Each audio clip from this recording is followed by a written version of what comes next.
Or sometimes late in the year, it gets long, Well, distracted. I'll go ahead and start. So I would probably Denzel, say last game here. hard to How did that figure on whole recruiting process? Was it you and him both in Columbia? You and Dabo both in Columbia? Is that where you first laid eyes? Yeah, he had a really good game against Daniel, and started doing some research on him, and Coach Sweeney kind of kept that in his back pocket, and we had a spot late, and kind of drew out a plan for him. Coach Sweeney did, kind of the criteria what he had to meet in order to get to Clemson. He came through, so he's been great, and he's got a great spirit to him.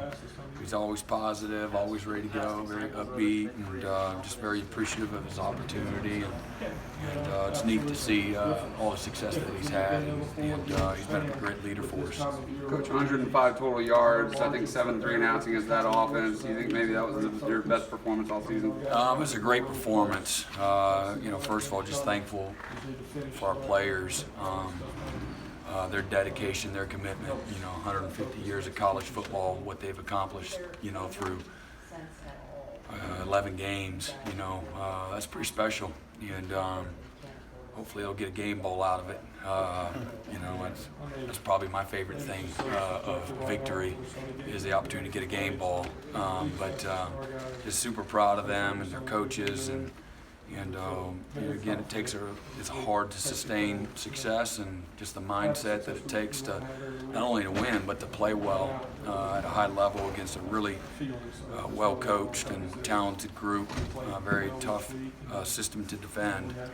And then for the seniors to be able to go out, I'll never forget that last game at home, and 22 in a row. It's pretty special to sit back and witness that, and so just thankful for each and every guy in that locker room.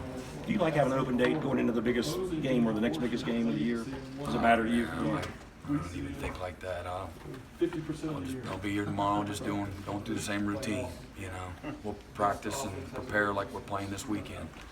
So expect to have a game week attitude as far as that's concerned. That was the second lowest yard total of the Dave Clawson era. The lowest was his first game.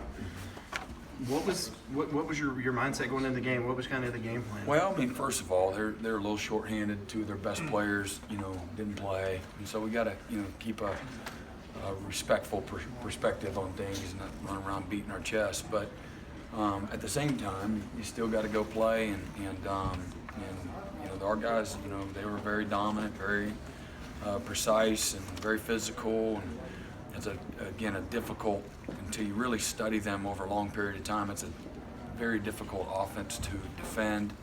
It takes the same kind of precision and discipline and physicality when you're playing a Georgia Tech of the Paul Johnson era, and just a lot of stress on every given play.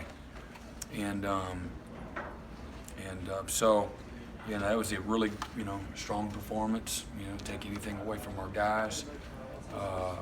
Again, just thankful for them, their preparation, their willingness to continue to invest in the sustainability of a very high level of emotion and toughness, and just the right attitude and mindset. That you got to have in order to play like that. Just no matter what your opponent does, we've all witnessed. I've coached, and where you're playing, and I'm not saying Wake is, but we've played inferior opponents, not anywhere close to as good as Wake is, and we've looked sloppy, and jacking around, and they're moving the ball up and down the field, and you're turning guys loose and not tackling well, and those kind of things. There's a lot that goes into playing well, and despite of who you're playing. So, to me, that's you tipping your cap to, again, our leaders, and start with our seniors too. Those guys are completely invested in the moment, not looking ahead. And so, just super thankful for them and the coaches. Did you think Tanner kind of set the tone early with the way Sure he did. Yeah, no question. Great pick, and we thought that they would do. You put them trips into the boundary, and we played it differently last week intentionally, and they ran a little screen and go, and man, he was ready for it. But you know, he's been a guy that's, you know, had a ton of great plays since he's been here, and as a redshirt freshman from Belmont, and it's been awesome to see him grow up and become the kind of leader and player that he is, and you know, he can do so many things for us, and but he sure did. Then he got the sack on the A-gap blitz, and he was just all over the place. I think Do you they were. Do you think y'all's coverage was so good that it kind of dissuaded them from trying to throw it more? Like, I don't know. I can't say. They had some RPOs, and I think our guys did a really good job with some of their alignments and techniques, and you know, playing with good, you know, eye discipline and things like that. So I think, you know, they read it like a triple option team reads the dive player, you know, every play on early downs for their RPO game. So, you know, he's looking for certain guys, you know, to insert or how they're playing it, and you know, so the opportunity to throw it or not, you know, is either there or it's not. You know, the dive player does what he's supposed to do. The